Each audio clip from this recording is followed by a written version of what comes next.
ಜಾತಿ ಗಣತಿ ಬಹಿರಂಗಕ್ಕೆ ಕೈ ಶಾಸಕ ಶಿವಗಂಗಾ ಬಸವರಾಜ್ ವಿರೋಧ.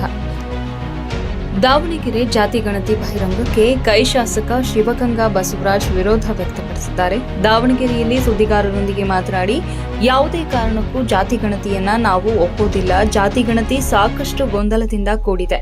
ನಾವು ಇದಕ್ಕೆ ವಿರೋಧ ವ್ಯಕ್ತಪಡಿಸುತ್ತೇವೆ ಎಂದು ಜಾತಿ ಗಣತಿ ಬಿಡುಗಡೆ ವಿರುದ್ಧ ಅಸಮಾಧಾನ ವ್ಯಕ್ತಪಡಿಸಿದರು. ಜಾತಿ ಗಣತಿಯಲ್ಲಿ ಸಾಕಷ್ಟು ಗೊಂದಲ ಇದೆ. ಜಾತಿ ಗಣತಿ ಮಾದರಿಯನ್ನ ಸಚಿವರಿಗೆ ಮಾತ್ರ ಕೊಟ್ಟಿದ್ದಾರೆ. ರಾಜ್ಯದಲ್ಲಿ ಸಾಧು ಲಿಂಗಾಯತರು 69,000 ಜನ ಇದ್ದಾರೆ ಎಂದು ಹೇಳಿದ್ದಾರೆ. ಆದರೆ ನಮ್ಮ ಕ್ಷೇತ್ರದಲ್ಲೇ 60,000ಕ್ಕೂ ಹೆಚ್ಚು ಜನರು ಇದ್ದಾರೆ. ಯಾವ ಲೆಕ್ಕದಲ್ಲಿ ಜಾತಿ ಗಣತಿಯಾಗಿದೆ ಎನ್ನುವುದು ಗೊತ್ತಾಗುತ್ತಿಲ್ಲ. ಜಾತಿ ಗಣತಿ ಬಗ್ಗೆ ಚರ್ಚೆ ಮಾಡಿದ್ರೆ ನಾವು ಕೂಡ ಚರ್ಚೆ ಮಾಡ್ತೀವಿ. ನಮ್ಮ ಕ್ಷೇತ್ರಗಳಲ್ಲಿ ಉತ್ತರ ಕೊಡಲು ಆಗುತ್ತಿಲ್ಲ. ನಮ್ಮ ಸಮಾಜದ ಜನರ ಗುರುಗಳ ಪ್ರಶ್ನೆಯನ್ನ ಚರ್ಚೆಯಲ್ಲಿ ನಾವು ಹೇಳುತ್ತೇವೆ. ಜನಗಣತಿ ವರದಿಯನ್ನ ಮಂತ್ರಿಗಳಿಗೆ ಕೊಟ್ಟಿದ್ದಾರೆ. 7 ಜನ ಸಚಿವರು ಲಿಂಗಾಯತ ಶಾಸಕರ ಜೊತೆ ಅವರು ಚರ್ಚೆ ಮಾಡಬೇಕು. 5-10 ವರ್ಷಗಳ ಹಿಂದೆ ಮಾಡಿರುವ ಜಾತಿ ಗಣತಿಯಾಗಿದೆ. ಒಂದೇ ಸಾರಿ ಜಾತಿ ಗಣತಿ ಬಿಡುಗಡೆ ಮಾಡಿದ್ರೆ ನಾವು ಜನರಿಗೆ ಉತ್ತರ ಕೊಡೋದು ಕಷ್ಟ ಇದೆ. ಯಾವ ಆಧಾರದ ಮೇಲೆ ಜಾತಿ ಗಣತಿ ಮಾಡಿದ್ದಾರೆ ಎನ್ನುವುದು ಪ್ರಶ್ನೆ. ಕೆಟಗರಿ ಆಸೆಗಾಗಿ ಲಿಂಗಾಯತ ಸಮುದಾಯದಲ್ಲಿ ಬೇರೆ ಬೇರೆ ರೀತಿ ಬರೆಸಿದ್ದಾರೆ. 1,25,00,000ಕ್ಕೂ ಅಧಿಕ ವೀರಶೈವ ಲಿಂಗಾಯತರು ಇದ್ದೇವೆ.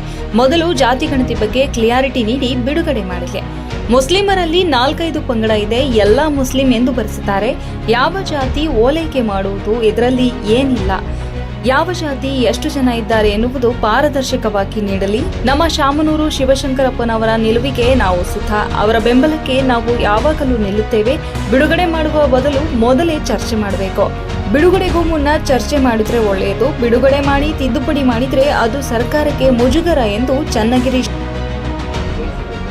ಗಣತಿ ಬಿಡುಗಡೆ ಆಗ್ತಾ ಇದೆ. ಅದು ಸಾಕಷ್ಟು ಒಂದು ಗೊಂದಲ ಇದೆಯಾ ಅನ್ನೋದು. ಗೊಂದಲನೇ ಇದೆ. ನಾನು ಕೆಲವು ಪೇಪರ್ನಲ್ಲಿ ನೋಡಿದೆ, ನ್ಯೂಸಲ್ಲಿ ಓದಿದ್ದೀನಿ. ನಮಗೇನು ಜಾತಿ ಗಣತಿ ಪ್ರತಿಗಳನ್ನ ಮಿನಿಸ್ಟ್ರುಗಳಿಗೆ ಕೊಟ್ಟಿದ್ದಾರೆ, ಶಾಸಕರಿಗೆ ಯಾರಿಗೂ ಮುಟ್ಟಿಸಿಲ್ಲ. ಒಂದನೇದು. ಎರಡನೇದು, ಆ ಜಾತಿ ಗಣತಿ ಪ್ರಕಾರ ಈಗ ಉದಾಹರಣೆಗೆ ನಮ್ಮ ಚನ್ನಗಿರಿ ವಿಧಾನಸಭಾ ಕ್ಷೇತ್ರದಲ್ಲಿ ಸುಮಾರು ಜನ 60,000 ಸಾಧು ಲಿಂಗಾಯತರಿದ್ದೀವಿ. ಆ ಒಂದು ವರದಿಯಲ್ಲಿ ಇಡೀ ರಾಜ್ಯದಲ್ಲಿ 69,000 67,000 ಸಾಧರಿದ್ದಾರೆ ಅಂತ ತೋರಿಸಿದ್ದಾರೆ. ಮತ್ತು ಯಾವ ಲೆಕ್ಕದಲ್ಲಿ ಇದೆಲ್ಲ ಜಾತಿ ಗಣತಿ ಆಗ್ತಿದೆ ಅನ್ನೋದು ನಮಗೆ ಗೊತ್ತಾಗ್ತಿಲ್ಲ. ಮಾನ್ಯ ಮುಖ್ಯಮಂತ್ರಿಗಳು ಹಾಗೂ ನಮ್ಮ ಏನು ಲಿಂಗಾಯತ ಸಚಿವರಿದ್ದಾರೆ, ಅವ್ರ ಕ್ಯಾಬಿನೆಟಲ್ಲಿ ಒಂದು 7 ಜನ ಇದ್ದಾರೆ. ಅವರು ಇದನ್ನು ಚರ್ಚೆ ಮಾಡ್ತೀವಿ ಅಂತ ಮುಖ್ಯಮಂತ್ರಿ ಹೇಳಿದ್ದಾರೆ. ಆ ಸಂದರ್ಭದಲ್ಲಿ ಈ ವಿಷಯಗಳನ್ನೆಲ್ಲ ಚರ್ಚೆ ಮಾಡಿ ಮೊದಲು ನಮ್ಮ ಒಂದು ಶಾಸಕರ ಸಭೆ ಕರೆದು, ಶಾಸಕರ ಸಭೆ ಒಳಗೆ ಈ ಜಾತಿ ಗಣತಿ ಬಗ್ಗೆ ಈ ಆಧಾರ ಏನೇನು ಯಾವ್ಯಾವ ಲೆಕ್ಕಾಚಾರದ ಯಾವ ಜಾತಿಗಳು ಎಷ್ಟೆಷ್ಟು ಅಂತ ತೋರಿಸಿದ್ದಾರೆ. ಅದ್ರ ಬಗ್ಗೆ ಸ್ವಲ್ಪ ಚರ್ಚೆ ಮಾಡಿ ಆಮೇಲೆ ಬಿಡುಗಡೆ ಮಾಡಿದ್ರೆ ಒಳ್ಳೆಯದು. ಯಾಕೆಂದರೆ ನಾವು ನಮ್ಮ ಕಾನ್ಸ್ಟಿಟ್ಯೂನ್ಸಿಲಿ ಉತ್ತರ ಕೊಡಬೇಕಾಗ್ತದೆ. ಒಂದೇ ಸರಿ ನಾವು ಜಾತಿಗಳು ನಮಗೇನು ಯಾವ ಜಾತಿ ಎಷ್ಟಿದೆ ಕೊಟ್ಟರು ಓಕೆನೇ, ನಮಗೇನು ಇವ್ರದ್ದು ಕಮ್ಮಿ ಮಾಡಿರಿ ಅವ್ರು ಜಾಸ್ತಿ ಮಾಡಿರಿ ಅನ್ನೋದೇನಿಲ್ಲ. ಆದರೆ ನಮ್ಮ ಹತ್ರ ಚರ್ಚೆ ಮಾಡಿದ್ರೆ ನಾವು ಅದರಲ್ಲಿ ಆಗು ಹೋಗುಗಳು, ನಮ್ಮಲ್ಲಿ ಜನಗಳು ಮಾತಾಡೋಂಥ ವಿಷಯಗಳು, ನಮ್ಮ ಸಮಾಜದ ನಮ್ಮ ಗುರುಗಳು ಮಾತಾಡೋಂಥ ವಿಷಯಗಳನ್ನ ಚರ್ಚೆ ಮಾಡ್ತೀವಿ. ಚರ್ಚೆ ಮಾಡಿ ಅದರಲ್ಲಿ ತಪ್ಪಿದ್ದರೆ ತಿದ್ದನ್ನು, ಸರಿ ಇತ್ತು ಅಂದರೆ ನಮಗೆ ಸಮಜಾಯಿಸಿ ಸರಿಯಾಗಿ ಉತ್ತರ ಕೊಟ್ಟರೆ ನಾವು ಅದನ್ನು ಮುಂದೆ ನಮ್ಮ ಸಮಾಜದಲ್ಲಿ ತಿಳಿಸೋಕೆ ಅನುಕೂಲ ಆಗ್ತದೆ. ಎಷ್ಟು ಪಾರದರ್ಶಕ ವರದಿನ ಅಧ್ಯಯನ ಮಾಡಿ ಆಮೇಲೆ ಚರ್ಚೆ ಮಾಡಿ ಅಂತಂದೊಂದು ಮಾಹಿತಿ ಹೇಳಿದ್ದಾರೆ. ಅದೇ ಮಂತ್ರಿಗಳಿಗೆ ಕೊಟ್ಟಿದ್ದಾರೆ, ಅಧ್ಯಯನ ಮಾಡ್ಕೊಂಡು ನೀವು ಚರ್ಚೆಗೆ ಬನ್ನಿ ಅಂತ. ಆದ್ದರಿಂದ ಈ ಮೂಲಕ ನಾನು ಮಾನ್ಯ 7 ಜನ ನಮ್ಮ ಏನು ಲಿಂಗಾಯತ ಮಂತ್ರಿಗಳಿದ್ದಾರೆ, ಅವರು ಇದರ ಬಗ್ಗೆ ಚರ್ಚೆ ಮಾಡಬೇಕು. ತಾವು ಒಮ್ಮೆ ನಮ್ಮ ಲಿಂಗಾಯತರ ಶಾಸಕರು ಒಂದು ಸಭೆ ಕರೆದು ಈ ಥರ ವರದಿ ಬಂದಿದೆ, ಈ ಥರ ಇದೆ, ಇದ್ರ ಬಗ್ಗೆ ಏನು ನಿಮ್ಮ ಒಪಿನಿಯನ್ ಅಂತ ಕೇಳಿದ್ರೆ ಉತ್ತಮ.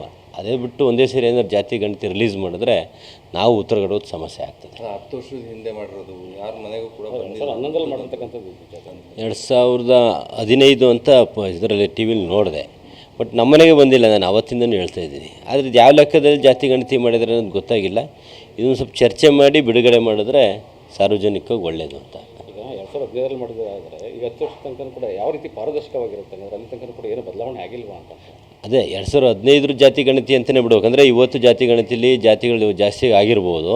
ಬಟ್ ನಾವು 2015 ಮಾಡಿದ ಪ್ರಕಾರ ಇದು ಜಾತಿ ಗಣತಿ ಅಂತ ಬಿಟ್ಟರೆ ಅದು ಅರ್ಥ ಬರ್ತದೆ. ಆದರೂ ಸಹ 15ರಿಂದ ಈ 25ರವರೆಗೇನು 1:2 ಏನು ಜಾತಿ ಗಣತಿ ಇನ್ಕ್ರೀಸ್ ಏನು ಆಗಿರಲ್ಲ. ಯಾಕೆಂದರೆ ನಾನು ಉದಾಹರಣೆಗೆ ಸಾಧು ಲಿಂಗಾಯತರು 67,000 ತೋರಿಸಿದ್ದಾರೆ. ನನ್ನ ಕಾನ್ಸ್ಟಿಟ್ಯೂನ್ಸಿಲಿ 67,000 ಜನ ಇದ್ದಾರೆ. ಉಳಿದಂಥ ಕಾನ್ಸ್ಟಿಟ್ಯೂನ್ಸಿಗಳು ಸುಮಾರು ಇದ್ದಾವೆ. ಒಂದು 4-5 ಡಿಸ್ಟಿಕ್ಕಲ್ಲಿ ನಮ್ಮ ಸಾಧು ಲಿಂಗದ ಒಂದು ಪ್ರಾಬಲ್ಯ ಇರೋಂಥ ಕಾನ್ಸ್ಟಿಟ್ಯೂನ್ಸಿಗಳಿದೆ. ಅಲ್ಲೆಲ್ಲ ಇರೋದ್ರಿಂದ ಸ್ವಲ್ಪ